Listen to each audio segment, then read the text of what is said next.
wait, you need to stop talking. It's Mr. Griffin. Are you Mr. Griffin or not? I am Anthony of the Griffin family. Are you the Anthony Griffin that is charged? Stop a second here. If you keep talking over me, we're going to cancel this. Talking over me. Matter of fact, Your Honor, are you responsible for me or something happened? You're not going to believe this. It's easily one of the wildest courtroom scenes involving a so-called sovereign citizen that I've come across in a long time.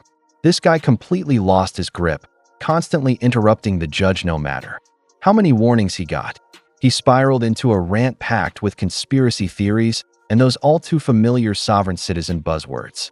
At one point, he even denied his race and bizarrely referred to himself as a living man. It was as if logic had left the room. Seriously, do you think he actually believes any of this? Or is he just trying to throw a wrench into the justice system for his own amusement? I'd love to hear your take in the comments. But for now, let's unpack this courtroom circus. On the record in the state of Wisconsin versus Anthony Griffin Jr., case number 25CF939. Could you get the appearances, please? Assistant District Attorney Jack Schneider for the state of Wisconsin. And you're Mr. Griffin, is that correct? No, all statements for the record comes now the living man, Anthony of the Griffin family. All right, so Mr. Griffin, appearing expressly. wait, you need to stop talking. Is Mr. Griffin hearing today? Yeah. Are you Mr. Griffin or not? I am Anthony of the Griffin family. Are you the Anthony Griffin that is charged? Stop a second here. You asked me a question, I'm answering it. Okay, I don't want you to answer it anymore. I want a yes or no answer to a question, okay? And the question is, and I have to get the case back in front of me, I'm sorry, but bear with me. Lost my calendar. I have a simple question for you. 25CF939. Are you Anthony Griffin with a date of birth of August 20th, 1985? I am not the dead entity Anthony Griffin. I am the executor of the estate. I do not agree to be. All right, well, we'll have to set this over and hold you in custody then until we can have a later I will hearing. As I've been held for 72 hours without seeing a judge. That is unlawful. But you're not Anthony So Griffin. you are agreeing to violate my common law rights. Is that what you're saying? I'm asking you to, let's do this. Okay. I'm going to find probable cause that this is Mr. Griffin that is acting in an obstructing way, but we'll go ahead with it. Do you have a copy of the complaint there in front of I you? object that you're obstructing my justice. Your objection is noted. I'm a more. You haven't listened. If you keep talking over me, we're going to cancel this. Talking over me. I just want to state the facts. Do you not want the facts to be stated on the case? Am I not allowed? You're not allowed. No, you're not allowed to talk right now. Of attorney. I am not. Okay, let's hold him in custody or canceling this hearing. You're going to have to be That's held. okay. You're not willing to cooperate. Make a record show that you're violating my rights. Let the record show that, please. Thank you. Record will note that he refused to cooperate so that an initial hearing could be conducted. So that spectacle was his first court appearance after cooling his heels in jail for 72 hours. Why? Well, from the looks of it, he likely refused to sign a basic form saying he'd appear in court, which, if you don't sign, just means you stay locked up. Like choosing to hang out in a holding cell for fun. But shout out to the judge. The way he handled the situation was nothing short of masterful. He didn't let the hearing spiral into chaos. Where some judges might have allowed a long-winded rant, this one cut it off fast, clean, and with authority. Respect. Now buckle up, because his second appearance, it somehow manages to top the first in sheer absurdity. We'll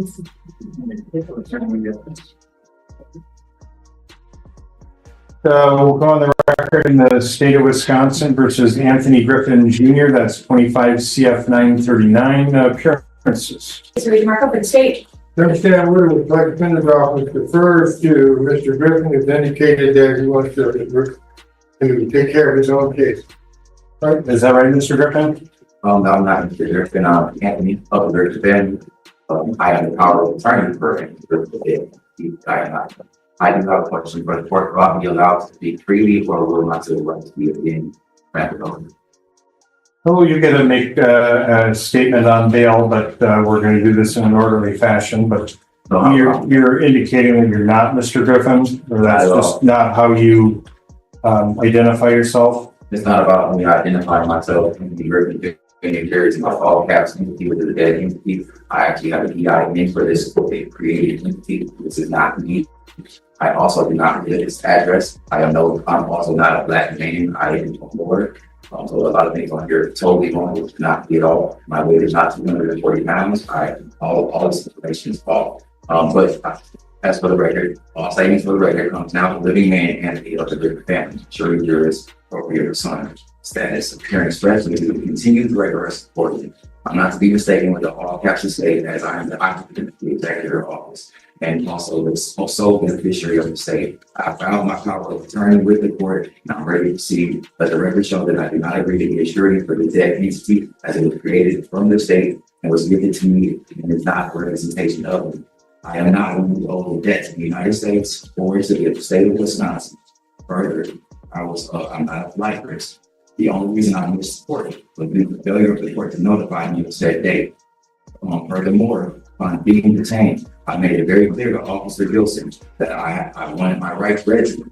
Officer Gilson first refused after we asked him twice to know if they read me my rights. After Officer Gilson read me my rights, I made it very clear to him that I wanted my attorney present with the sheriff. Officer Gilson then replied, "They won't come." I made it very clear to him that if he continued to talk to me without my attorney present and the sheriff present, it would be a violation of my civil rights and my constitutional rights. He ignored these facts and continued with the arrest in violation of my law and the rights and the protocol that he agreed to follow as an officer. I was pulled over while traveling in a private automobile.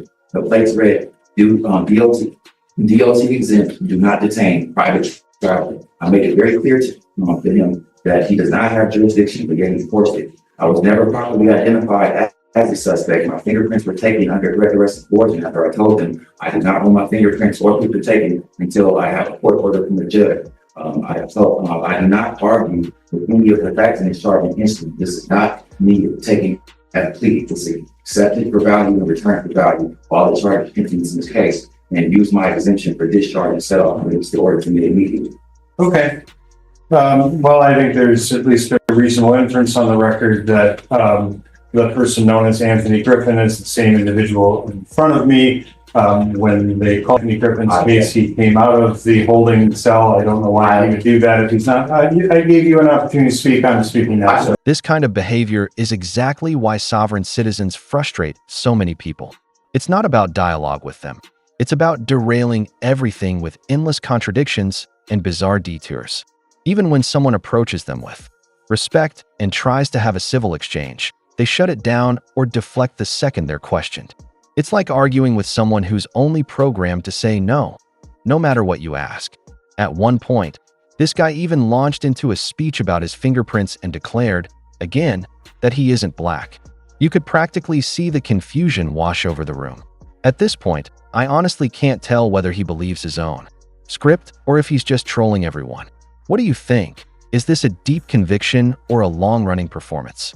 You can object. There's no basis for it. I'm looking at the court records. Please don't interrupt. I'm looking at the jail records. The Trust Act of 1666 says that when somebody claims their estate, you are to relinquish all of the things to them. I don't know what you're talking about. That's okay. That also means that this you can file your written motions, Mr. Griffin. Court with jurisdiction, and I challenge jurisdiction under Federal Rule of Procedure 5.1. It's denied. The booking photo and the Stillman records match this particular individual. Right to approve your I'll find probable cause. Man can be lord over his own case. And where would you like us to send mail, sir? You already have mail. Okay. 53532. Thank you. And I have a right to be what's the state's position on bail? Thank you, Your Honor. In this case, the state is asking the court to impose $1,000 pound bail with the condition that the defendant be prohibited from possessing any dangerous weapons as defined by the statutes. It's my understanding that the defendant posted $5,000 cash on his current pending felon case and then failed to appear in court. He is alleged to have refused to identify himself and has committed additional crimes while out on cash bail, which is, as we know, a general violation of our conditions. I object. It's our position that Let her finish. We can't have this hearing. We are talking over people. We're trying to record it. What's the basis for the objection? The basis for the objection is the fact that she has no basis of knowing who I am. I don't know who she is. All right. She's not even the objection is overruled. I ruled it, Mr. Griffin.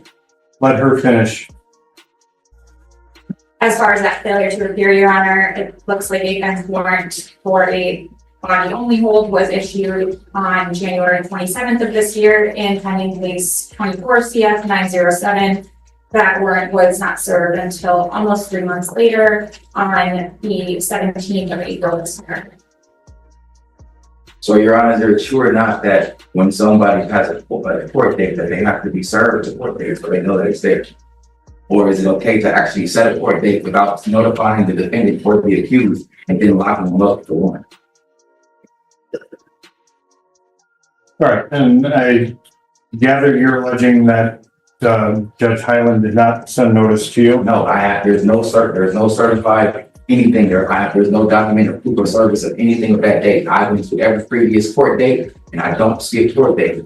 He didn't show up for the last 3 court dates prior to that, and I actually put in a motion for failure to prosecute, yet they still moved forward as if nothing was placed in and no one came to court except for me and the prosecutor, and the judge was hiding in the back or whatever the case may be. I filed an abatement just to let them know I'm not the person who they're looking for, but yet I keep getting trampled over in court. My rights keep trampled over in court. You have this person standing to the left of me who knows me not at all, and yet I would like her to take the stand and talk about how she knows me personally, but you cannot be a beneficiary. Well, we're not going to be doing any of that, Mr. Griffin. And she is not the state. I know her not. So I don't understand what's going on. He strutted into that arraignment like he was stepping into a championship bout. Only his weapon of choice was pure nonsense. I don't envy the prosecutor one bit. This is not what anyone signs up for, dealing with someone tossing out pseudo-legal jargon like they're casting spells. Just being in the same room with that level of delusion must be mentally exhausting. That said, in a strange way, listening to it all might actually make you feel smarter by contrast. Despite the chaos, the prosecutor stayed composed and handled the situation with grace. Honestly, she's earned a long vacation after this courtroom roller coaster. The guy? Back to his cell, just as fired up as he was before the arrest, deep in his sovereign citizen identity, like it's his full-time job. Well, it looks like they mailed notice to the address that you had on file at the time. So But you're going to have to take that up with Judge Highland. That case is not before me. Looks like he's issued a body-only warrant. You can't get released on that until you have a hearing with Judge Highland in that case. I think given the history, $1,000 cash bail is necessary. I will set that. I object. It's clear that that's you have been violated and you're still moving forward. This is called an obstruction of justice. Don't think that your rights have been violated. Everything that I've said. It's all being recorded, Mr. Griffin. You would have the right to a preliminary hearing in 10 days. Do you want that scheduled? Well, I don't want to sit in jail any longer. Okay, well, you're going to have to get a hearing in front of Judge Highland on the other case. Right now, you're not allowed to post any cash bail to get released in that particular case. I don't have any authority to do anything with that. So if you don't have authority, then you're going to have to address I object that you don't case have with him. authority to actually set me a bail. You do not have authority over me. Matter of fact, Your Honor, are you responsible for me if something happens to me? All right, and I'll also order that you not use or possess dangerous weapons as it's defined by the state statute. Responsible for And because I haven't heard a response, I don't believe we have a waiver of time limits to set a time for preliminary hearing. If something happens. And we are adjourned. Since you're not responsible for me if something happens to me, let the record show that you are not. You are very